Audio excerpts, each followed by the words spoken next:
Well, that's Blondie and Hanging on the Telephone. Now, I think I have somebody hanging on the telephone. John Hamill, are you there? Good morning. That's good. I pressed the right button this time. John, just to introduce you here to our listeners here, this morning we've been talking about the upcoming referendum on blasphemy, which is happening on Friday, and we're encouraging everybody to get out and vote. And we heard earlier from Simeon Burke, who gave us his opinion on the vote and encouraged people to vote no. So now we're turning over to John Hamill, who's an advocate for a yes vote. Isn't that correct, John? That's correct, yes. Can you tell me just a little about your background, if you like, just to so that people know where you're coming from on this? Sure. So I'm a member of Atheist Ireland, and atheists here in Ireland know a little something about our beliefs being offended. I can think of one example, which is Cardinal Cormac Murphy O'Connor, not too long ago, said on television that atheists are not fully human. So what we have in Ireland is a law that says whatever your beliefs are, whether you believe in atheism or the free market or socialism or human rights, any of those beliefs can be discussed and debated and critiqued, and that comes under your right to free expression, except one kind of religious belief, except religious beliefs.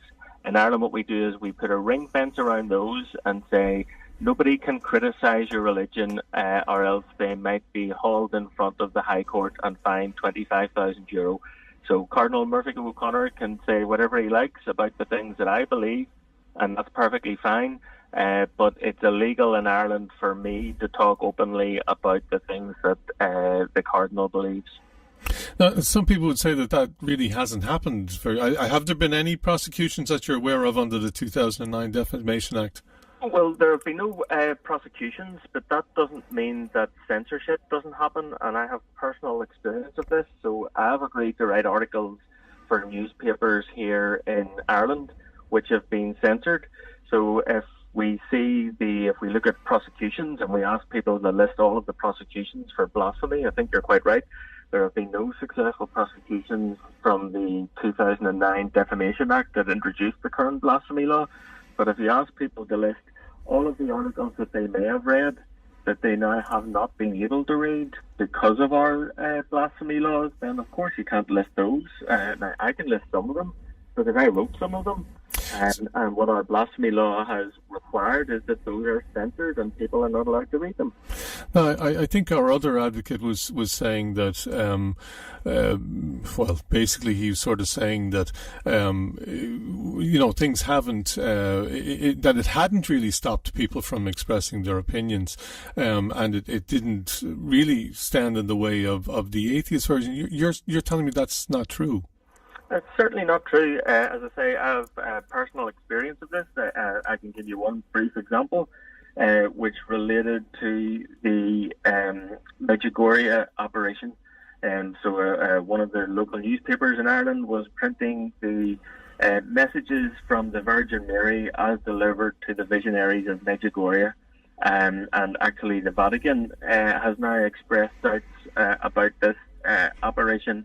And in an article that I had agreed to write about that, I referred to the Virgin Mary as a carpenter's wife. Well, I'm going to ask you too. I mean, we're bound by the same rules. I don't want to get into trouble. I don't want to stop you, but I would just ask you to be careful. And if you're quoting from an article that maybe was stopped, if you know what I mean, I just want to be careful about that. So go on ahead. Just so that people know, if there was a Roman Catholic cardinal on this call, and that Roman Catholic cardinal wanted to say whatever he likes about atheism, or whatever he likes about the different beliefs that other people have in this country, that's absolutely fine, and you would not interrupt him for a second. But as soon as people want to talk about the beliefs within religion, then we see exactly what happens. We're interrupted, and we're not allowed to say those things, and that's not a criticism of you. You're exactly right in your interpretation of the law.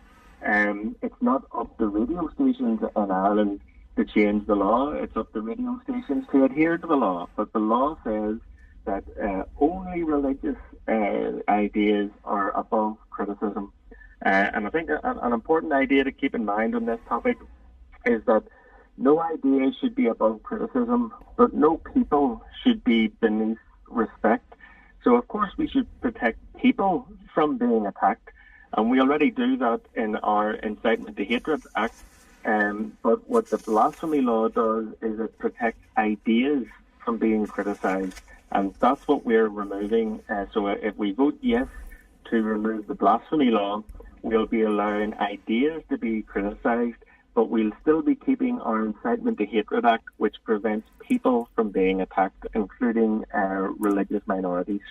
Okay, so I mean, if I'm just to get you right, you have you don't feel that the current blasphemy law guarantees, say, respect, for example, which is what our earlier caller would have argued, that the law in itself helps to maintain, a healthy respect. I think it might have been used for all people.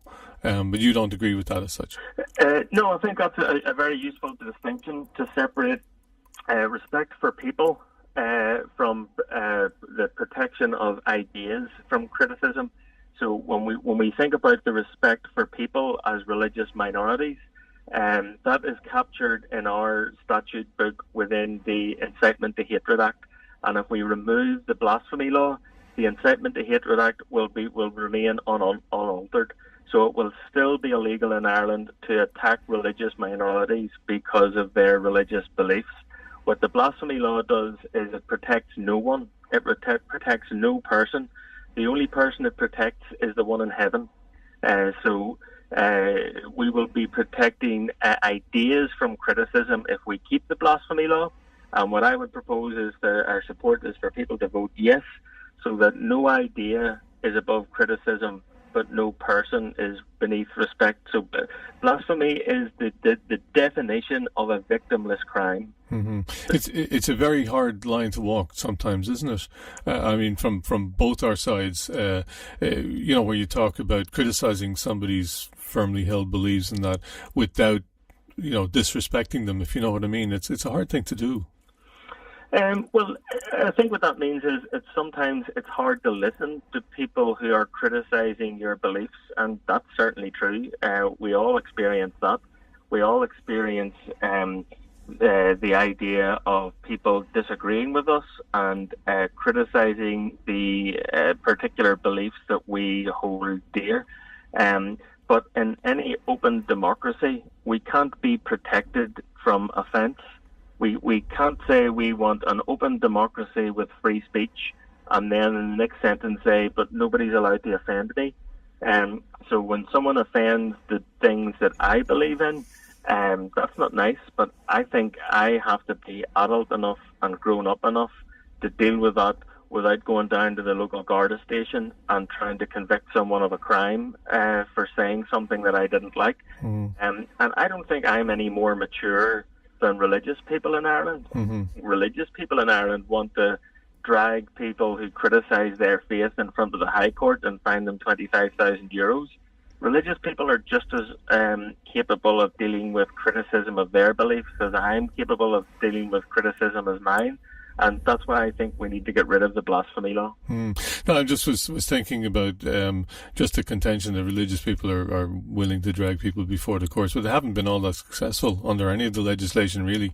I think listening to it, I've heard that there really hasn't been a successful prosecution, or not even successful any prosecution since the middle 1800s or something. Well, certainly Dundalk FM is not going to be prosecuted for blasphemy, because anytime I try and discuss religious ideas, you'll tell me to be quiet. Well, I'm sorry. Well, I don't mean to do that, but I'm just conscious of the law on that as it is. It hasn't been taken off the books yet. But that's why, and I'm walking a fine line. It's possibly because I'm not that familiar with it, I'd have to say. That article of the Constitution refers to three particular things: as sedition, blasphemy, and indecency. Isn't that correct? Yes, and as I say, it's not a criticism of you that I'm making. Your interpretation of the law is exactly right. What I'm doing is criticising the law.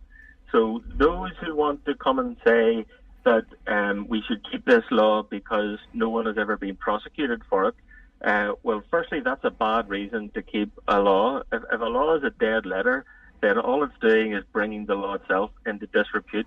so that's a good reason to get rid of it. But secondly, we need only listen back to this discussion to understand why there are no prosecutions. It's not because people don't want to discuss religious ideas.